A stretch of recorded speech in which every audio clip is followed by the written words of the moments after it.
Laugh అనే verb తర్వాత at అనేటువంటి ప్రిపోజిషన్ ని వాడాలి. Okay, so he laughed at me, లేదంటే నా దగ్గర ఆయన నవ్వాడు, నన్ను బట్టి నవ్వాడు అని చెప్తాం అనమాట. So he laughed at me, he shouted at me. Shouted అనే వర్బ్ దగ్గర కూడా ఎట్ రావాలన్నమాట.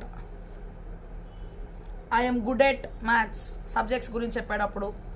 సో ఇక్కడ ఏంటి అంటే లాఫ్ అనేటువంటి వర్బ్ తర్వాత ఎట్ అనే ప్రిపోజిషన్ రావాలి అని చెప్తున్నారు. The grammatically correct sentence among the following. మరి ఇక్కడ చూసినట్లయితే కరెక్ట్ సెంటెన్స్ అనేటువంటిది ఏంటిదో చెప్పమంటున్నారు. The road is uneven and full of pebbles. Okay, so road సరిగా లేదు, మొత్తం అన్ని కూడా గులకరాళ్ళు ఉన్నాయి. Correct sentence. My father laughed with my plight అంటే నా యొక్క దుస్థితిని చూసి నవ్వాడు. లాఫ్ట్ ఎట్ అనేటువంటి ప్రిపోజిషన్ రావాలి, ఇక్కడ విత్ అనేటువంటి ప్రిపోజిషన్ రాకూడదు. I concluded that it will be better to let him carry. I concluded that it would be better to let him carry అనేది కరెక్ట్ అనమాట. My father have provided for my education. Father అనేటువంటిది singular subject కాబట్టి has అనేటువంటి helping verb రావాలి, have రాకూడదు, ఒక్కలే కాబట్టి.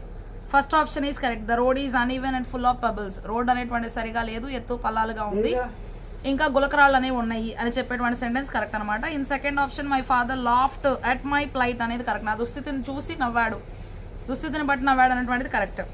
Third option I concluded that it would be better to let him carry. I concluded that it would be better to let him carry it. Okay, so would be అని రావాలి, ఇక్కడ will ఇచ్చారు అక్కడ. Fourth option father has provided for my education. Has అనేటువంటిది correct, have wrong.